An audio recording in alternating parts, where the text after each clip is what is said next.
사랑하는 우리 성도 여러분, 하나님께서는 우리를 그리스도 안에서 성령으로 하나 되게 하시고 이곳에서 퍼스트 가스펠 철치의 이름으로 함께 하나님을 예배하고 그리스도의 지상 대위임의 사명을 감당하는 복음 공동체로 모이게 하셨습니다. 네, 하나님께서는 오직 성경 말씀을 붙들고 성령을 의지하며 반석 위에 교회를 세우고 사명을 충실히 감당하도록 부르셨다고 믿습니다. 저는 오늘부터 설교를 시작으로요, 우리 교회의 DNA를 나누는 시리즈 설교를 이어가려고 합니다. 네, 오늘은 그 첫 번째 시간으로 좀 큰 그림을 나눌 텐데요. 말씀을 통해서 교회의 본질과 사명을 이해하고요, 이를 실천하는 우리 교회, 우리 성도님들 되시기를 예수님의 이름으로 축원합니다. 아멘. 나눠드린 우리 교회의 DNA 페이퍼를 한번 함께 살펴볼까요? 제가 영어로도 드렸고 한국말로도 드렸는데 편한 것으로 보시면 되겠습니다. 위에 기록되어 있는 거 다 같이 한번 읽어볼까요? First Gospel Church DNA라고 써있고 밑에 써있는 부분 다 같이 시작! 우리 교회는 초대교회의 정신과 신앙의 순수성을 지키며 다시 오실 예수 그리스도를 갈망하는 거룩한 하나님의 자녀들이 모여 그리스도의 지상 대명령을 실천하기 위해 성령과 동행하는 선교적 복음 공동체입니다. 네, 그리고 비전이라고 써놨는데요. 비전도 한번 다 같이 읽어볼까요? 시작! 우리의 비전은 모든 세대와 인종, 민족이 예배를 통해 하나 되어 지역과 열방에서 예수 그리스도의 참빛을 비추는 증인의 삶을 사는 것입니다. 우리는 잃어버린 영혼들을 주께로 인도하고 하나님의 사랑을 세상에 나타내는 성령 충만한 공동체를 꿈꿉니다. 아멘. 우리가 이렇게 같이 읽고 선언한 대로 하나님께서 성령께서 우리를 이렇게 인도하실 줄 믿습니다. 또 밑에 보면요, 우리의 사명에 대해서 좀 이렇게 정리를 해놨는데요. 메디슨 지역과 헌칠빌 지역에서 불신자를 전도하는 것이 우리의 첫 번째 목표고요. 그리고 교회를 떠나서 방황하고 있는 회복되어야 될 성도들을 주님께로 돌이키는 복음 전파 사역에 매진하는 것이 우리의 사명입니다. 또한 우리는 초대교회의 순수한 사도적 신앙과 헌신을 본받아서요, 성령의 충만함으로 교회의 본질을 회복하는 초대교회 신앙 계승을 사명으로 삼고 있습니다. 그리고 우리는 예수 그리스도의 선지자적, 제사장적, 왕적 사명을 따라서 지상 대위임을 실현하는 사명을 갖고 있습니다. 또한 성경을 삶의 기준으로 삼고 그 가르침을 실천하는 사명을 우리는 감당할 것입니다. 이 모든 것들은 성경에 기록되어 있는 것이고 또 예수님께서 우리에게 가르쳐 명령하신 부분들이에요. 그 밑에 부분 보면요, 우리 교회의 핵심 가치가 있죠. 첫 번째는 예배와 기도로 성령의 충만함을 경험하면서요, 우리의 각종 은사로 건강한 교회를 세우는 성령 충만한 교회, 믿음의 장성한 분량을 소유한 영적으로 성숙한 그리스도인이 되는 것이 우리의 핵심 가치입니다. 그리고 그리스도 안에서 서로 사랑하고 섬기면서 하나님의 마음을 경험하는 초대교회의 모습을 회복하는 성도의 교제를 또한 핵심 가치로 삼고 있습니다. 세대와 인종을 초월해서요, 연합을 통해서 모두가 성령으로 하나 되어서요, 이 땅에서 교회를 통해 하나님 나라를 경험하는 연합을 핵심 가치로 두고 있습니다. 또한 말씀과 교리 교육을 통해서요, 올바른 복음의 핵심을 전하고 가르치는 복음의 순수성을 강직하는 것이 우리 교회의 가치입니다. 마지막으로 지역과 열방을 섬기면서 하나님의 사랑을 전하는 선교적 사명을 실천하는 것이 우리 교회의 핵심 가치라고 할 수 있습니다. 그 밑에 이렇게 두 줄로 써 있는 거 우리 다 같이 한번 선포하면서 한번 이렇게 읽어볼까요? 시작! First Gospel Church는 세상에 그리스도의 빛을 비추며 잃어버린 영혼을 주께로 인도하는 성령 충만한 선교적 복음 공동체입니다. 그 밑에 있는 것도 읽어볼까요? 시작! 성경적 교회, 선교적 교회, First Gospel Church. 할렐루야! 하나님께서 이렇게 사용하실 줄 믿습니다. 이렇게 사용하시는 우리 하나님께 감사의 박수 미리 올려드리겠습니다. 주님 이렇게 사용하고 계세요, 또. 네, 아멘. 우리의 사명은요, 크고 작음에 있는 것이 아니라 본질에 있습니다, 본질. 우리는 믿는 바대로 순종하고 행할 때 우리의 사명을 다하는 것. 이것이 우리가 할 일이에요. 큰 거, 작은 거 하는 것이 아니라 믿음대로 순종. 이게 아주 가장 중요한 믿는 자의 포인트예요. 믿음으로 순종하는 것. 우리 교회의 DNA, 교회의 비전과 사명 그리고 핵심 가치들을 함께 읽으며 선언했는데요. 그렇다면 교회의 DNA가 담고 있는 그 본질, 초대교회로의 회복, 성경적 교회, 선교적 교회가 말하고 있는 교회의 본질이란 무엇일까요? 교회는 구원받은 하나님의 자녀들이 모인 그리스도의 몸입니다. 그리스도인은 구원받은 감격을 가지고 세상에 복음을 전하면서 예수님의 증인의 모습으로, 예수님의 제자의 모습으로 살아가는 사명이 있는 자들입니다. 오늘 마태복음 본문 말씀이요, 예수님께서 승천하시기 전에 제자들에게 주신 말씀이지만 동일하게 저와 여러분들, 오늘날도 예수님의 제자로 살아가는 저와 여러분들, 그리고 우리 교회에게 명령하신 사명의 말씀이에요. 너희는 가서 모든 민족을 제자 삼아 아버지와 아들과 성령의 이름으로 침례를 베풀고 내가 너희에게 분부한 모든 것을 가르쳐 지키게 하라. 이 말씀은 예수님께서 제자들에게 주신 The Great Commission, 지상 대위임, 오늘날 교회와 성도들에게도 적용되는 동일한 명령의 말씀이라는 것입니다. 또한 우리가 읽은 사도행전 1장 8절 말씀이 있죠. 오직 성령이 너희에게 임하시면 너희가 권능을 받고 예루살렘과 온 유대와 사마리아와 땅끝까지 이르러 내 증인이 되리라. 할렐루야. 저와 여러분들 예수님을 믿는 자들, 예수님에게 임했던 그 기름 부으심이 동일하게 임했기에 우리 안에 누가 계시죠? 성령이 계십니다. 우리가 성령의 권능을 받은 자들이에요. 그러면 어디까지 갈 수 있다? 땅끝까지 나아가 무엇을 해야 된다? 이 말의 즉슨 땅끝, 오지, 그곳에 가서 복음을 전파하는 것도 중요하고 우리가 있는 삶의 땅끝, 아직 복음에 미치지 않은 자들에게, 아직 복음을 모르는 자들에게 말씀을 나누고 복음을 선포하며 누구의 제자가 되어야 된다고요? 그리스도의 제자가 되도록 우리가 그들을 섬기고 하나님의 사랑으로 품고 나아가야 된다라는 거예요. 이 사도행전 1장 8절 말씀은 예수님께서 부활 후에 승천하시기 전에 사도들에게 증인이 되라고 말씀하시면서 믿는 자에게 복음을 전파해야 되는 사명을 강력하게 부여하시고 하신 말씀입니다. 즉 교회의 본질은 예수님께서 말씀하신 지상 대위임과 그리스도의 증인의 모습으로 사명으로 감당하는 선교적 공동체가 되는 것이 우리 교회의 본질이라는 거예요. 우리 교회의 본질뿐만 아니고 성경에 기록된 교회의 본질이 바로 이것이라는 겁니다.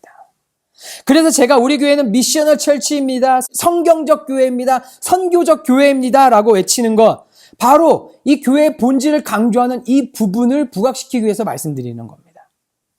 교회의 사명은 선교이고요, 선교를 위해서 교회가 존재하는 겁니다. 교회와 선교는 하나예요. 이것이 성경에 기록된 교회의 본질이고 우리 교회의 정체성입니다. 선교적 교회라고 하면요, 생소한 용어이기 때문에 어색한 부분이 있습니다. 어색할 수 있어요. 미셔널 철치. 약간 들어보지 않은 용어 같은데. 그런데 다시 한번, 교회와 선교는 하나입니다. 다시 한번 강조드릴게요. 교회의 사명은 선교이고 선교를 위해 교회가 존재하는 거예요. 그러니까 결국에는 교회라고 하면 선교 사명을 감당하는 곳, 누가? 그리스도인들이. 선교하면 무엇이죠? 교회가 이것을 그리스도의 몸의 공동체가 함께 사역하고 그리스도의 지상 대위임을 감당하는 곳이구나, 같은 의미를 포함하고 있다는 겁니다. 오늘날 교회들이 본질을 잃어버리고요, 세상에서의 빛과 소금의 역할을 감당하지 못하는 현실 속에서 다시 성경으로 다시 초대교회를 외치는 그리스도인들이 교회의 본질을 다시금 강조하기 위해서, 그래서 선교적 교회, 미셔널 철치, 이런 용어를 교회 앞에 선교적이라는 단어를 붙여서 다시 한번 강조하면서 사용하고 있는 겁니다. 예를 들어서 여러분들, 교회가 감당하는 여러 사역의 분야가 있죠. 교회가 감당하는 사역의 분야들이 뭐가 있을까요? 예배, 중보, 양육, 교육, 전도, 선교, 구제, 봉사, 친교, 교제, 치유와 회복, 문화사역 등 교회가 감당하는 사역의 분야들이 어마어마하게 많습니다. 이 모든 분야는요, 교회 사역에 있어서 매우 중요합니다. 그러나 이렇게 중요한 교회 사역의 중심에 자리 잡고 있는 본질은 예수 그리스도의 복음을 중심으로 한 선교 사명의 실천이 중심이 된다라는 거예요. 선교는 교회 사역의 한 부분, 한 영역을 차지하고 있는 것이 아니라 이 모든 것을 아우르고 이 모든 것의 중심에 선교 사역, 지상 대위임 명령을 실천하는 선교적 사명을 감당하는 것이 그 중심에 위치하고 있다라는 거예요. 교회와 선교는 하나라고 말씀드렸죠. 교회의 어떤 사역이든 선교 사명의 실천과 연결되어 있어야 한다라는 거예요. 그래서 그 중심에는 더 깊이 들어가면 무엇이 자리를 잡고 있죠? 복음이 있습니다. 복음은 무엇입니까? 예수 그리스도예요. 그래서 예수 그리스도가 없는 사역은 교회의 사역이 될 수 없어요. 복음이 없는 사역은 선교라고 할 수 없고 교회 공동체가 행하는 사역이라고 할 수 없어요. 여러분들 쉽게 설명해 드릴까요? 오늘날에도 선교 영역에서 수많은 논쟁이 있습니다. 가난한 나라에 갔을 때 빵을 먼저 줘야 되느냐, 아니면 복음을 전하고 빵을 줘야 되느냐. 여러분들 이 논쟁이 왜 있냐면 예수님의 이름은 그냥 우리가 의미를 담고 있기 때문에 일단 그들에게 필요한 것을 먼저 주는 것이 중요하지, 이 필요한 것을 주는 것을 마치 이 사람들의 마음을 끌려는 무슨 수단으로 생각하는 거 아니냐라고 강조하며 말하는 사람들이 있어요. 그래서 예수님의 이름을 빼고 우리가 사랑을 실천할 때 그들에게 그리스도의 마음이 흘러갈 것이다. 굉장히 논리적이고 타당하고 합리성이 보이죠. 하지만 반대쪽에서는 또 무엇이라고 외치냐? 그렇지 않다. 우리는 선교하는 것이기 때문에, 우리는 복음을 전하는 자들이기 때문에 첫 번째 복음을 먼저 전하고, 그리고 그들이 필요한 것을 제공해야 한다. 복음이 없으면 이것은 예수님의 활동이 아니고 선교 활동이 아니다. 예수님의 말씀이 전파되지 않고, 생명의 말씀이 전파되지 않고, 생명의 떡이 전해지지 않고는 그들에게 있어서는 실질적으로 필요한 것이 아니다. 하늘의 생명 양식을 공급하고 그들의 필요를 채워줘야 된다라는 의견들이 있습니다. 여러분들은 어떻게 생각하십니까? 중요한 것은요, 예수 그리스도의 복음을 빼면, 제가 말씀드렸듯이 예수 그리스도의 복음을 빼고 어떠한 필요한 것들을 공급하고 나누는 활동은요, 선교라고 할 수 없고 교회의 이름으로, 그리스도의 이름으로 하는 것이라고 할 수 없어요. 우리는 펜을 잡고 전도 편지를 쓰든지 아니면 다른 사람들을 섬기고 봉사 활동을 하든지 그 어떤 것 안 해도 첫 번째는 복음을 전하고 예수 그리스도를 강조하는 그 영적인 행위가 있어야지 교회의 활동이고 선교 사명을 감당하는 것이라고 할 수 있습니다. 그렇지 않으면 그냥 동아리 활동하는 거예요. 그렇죠. 그래서 교회와 선교는 하나다. 그 중심에는 무엇이 있다? 복음이 있고 그 복음은 예수 그리스도다. 예수 그리스도를 전해야 하고 나타내야 하는 것이다라는 겁니다. 여러분들 혹시 교회의 특정 사역을 강조하기 위해서 사용하는 이런 말들 들어보셨나요? 예배적 교회, 중보적 교회, 양육적 교회, 교육적 교회, 구제적 교회, 이런 얘기들 들어보셨나요? 못 들어보셨죠? 저도 들어본 적이 없습니다.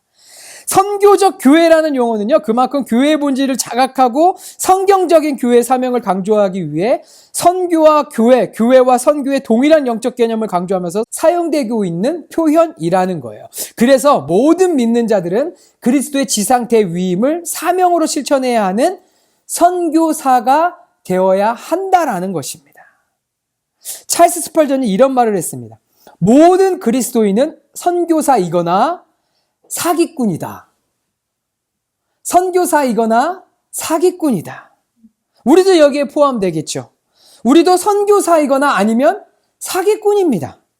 이 말은요, 예수님을 믿는다고 말하는 사람이 지상 대위임의 사명을 감당하지 않으면 그 사람은 예수를 속이고 스스로를 속이는 사기꾼이라는 의미로 사용된 말이에요.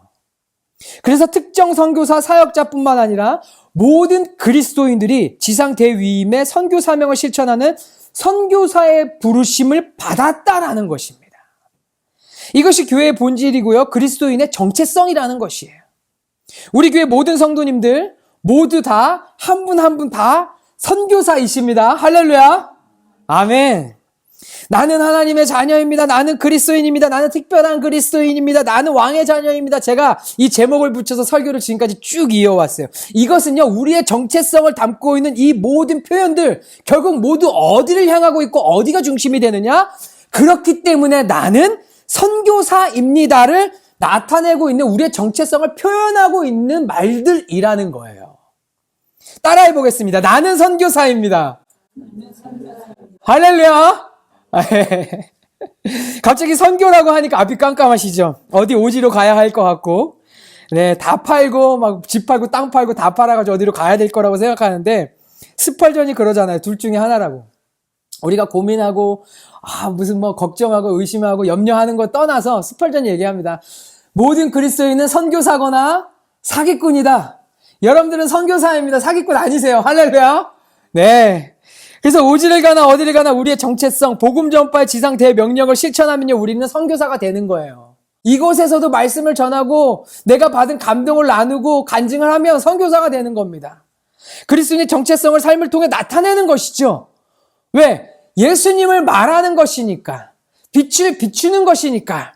그러나 오지를 가서나 여기에서나 예수님을 말 못하고 십자가의 보혈의 진리를 나누지 못한다면요, 우리는 예수님도 속이고 내 자신도 속이고 옆 사람도 속이는 사기꾼이 되는 거예요.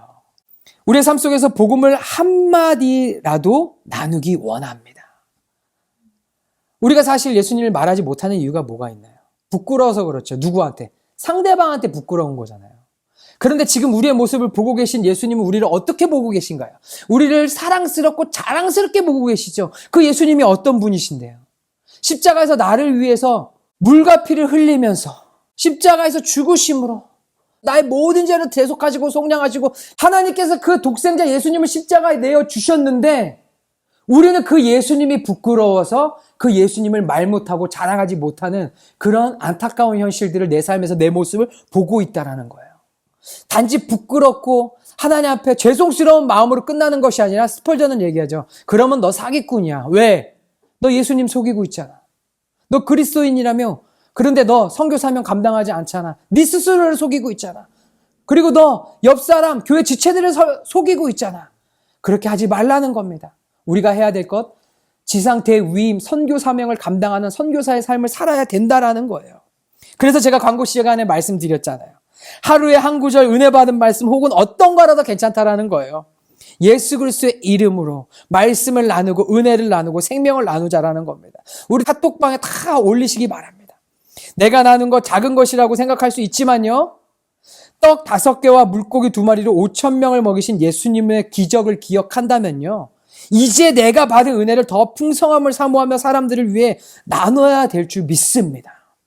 사기꾼은 면해야죠. 그렇죠. 제가 이렇게라도 우리 공동체를 통해서 모든 분들을 선교사로 만들어드리잖아요. 할렐루야. 이미 우리가 받은 정체성이에요. 자, 우리는 선교라고 하면 흔히 신약 성경에서 복음이 이방 땅으로 전파될 때 등장한 개념으로 생각하기 쉽습니다. 하지만 선교와 선교적 사명은요, 성경의 처음부터 끝까지 하나님의 구원 계획 안에서 중심적인 위치를 차지하고 있었어요.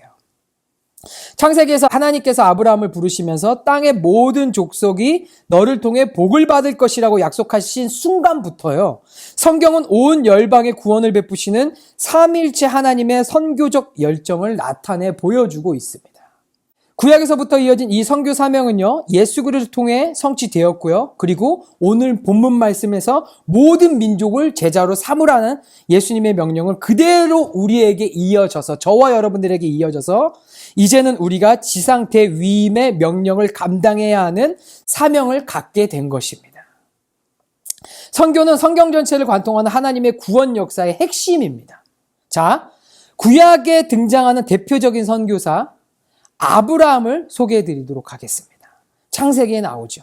하나님께서는 아브라함을 부르시고 지시할 땅으로 보내시면서 아브라함에게 개인적이고 그리고 세계적이고 민족적인 언약의 축복을 약속하셨어요.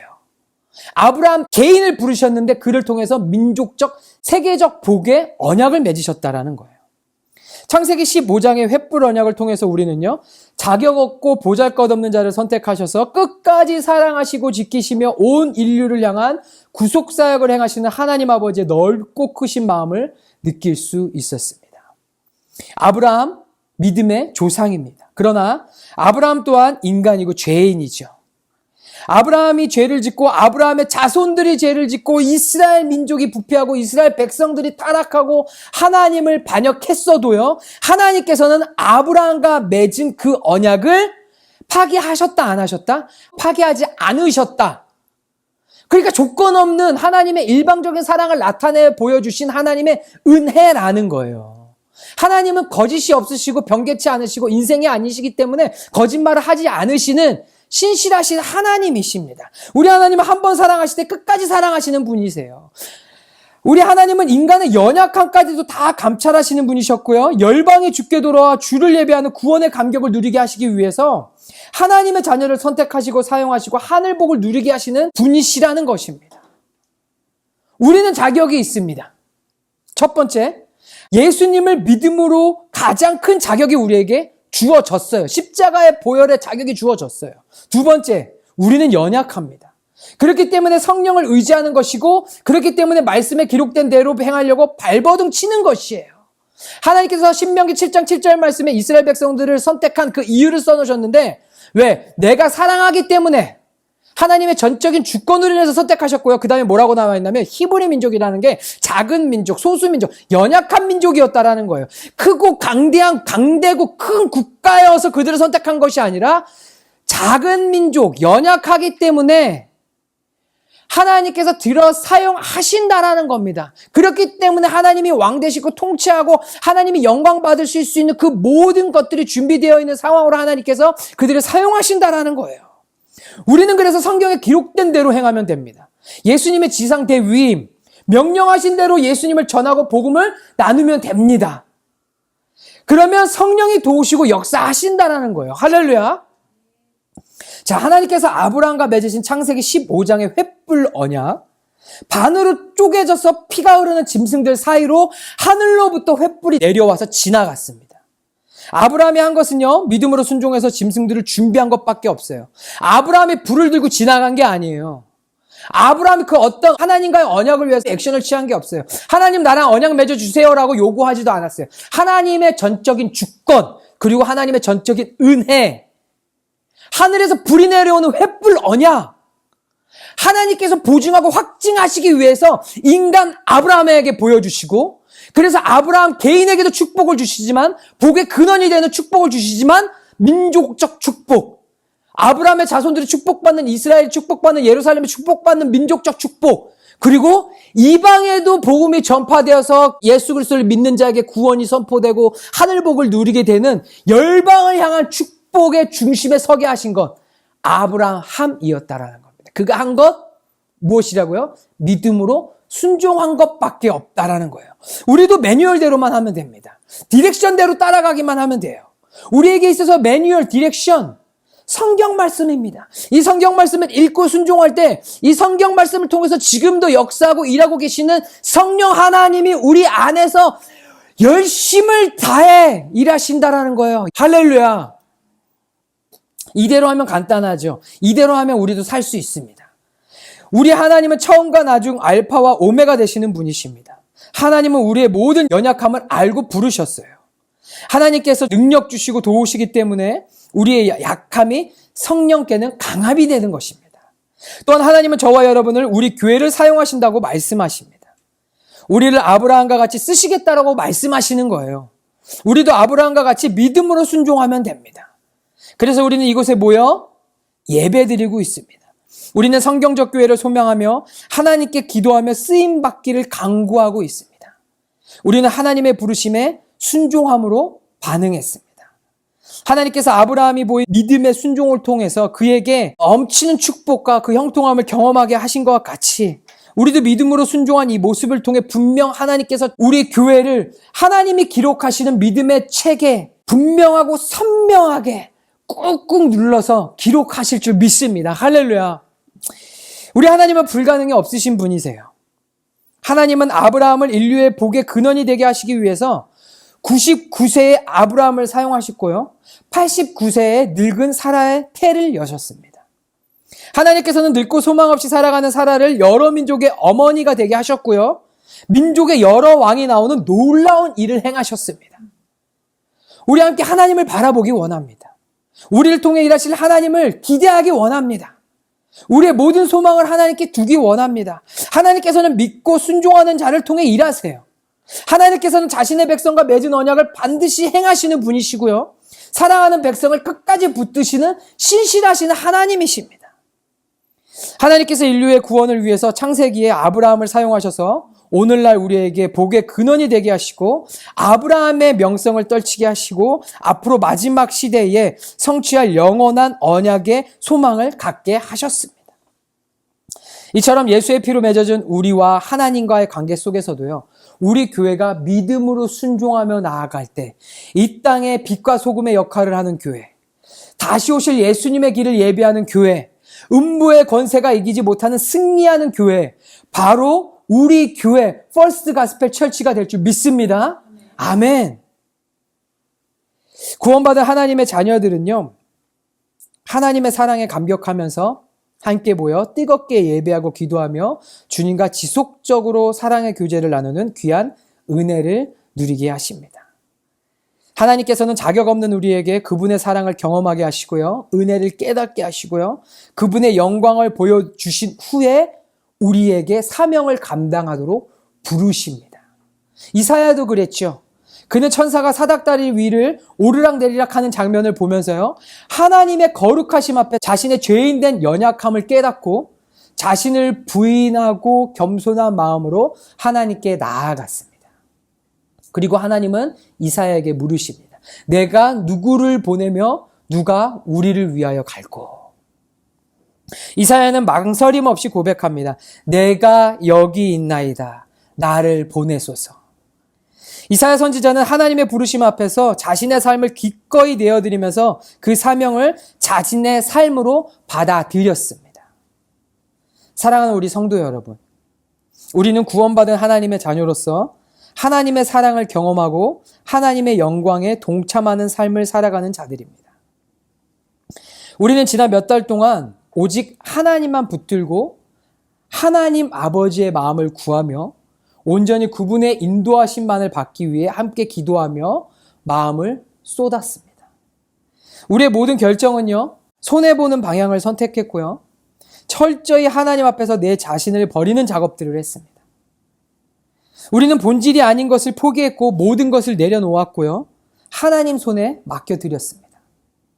하나님께서는 우리로 낮은 마음과 겸손한 마음을 또한 취하게 하셨어요.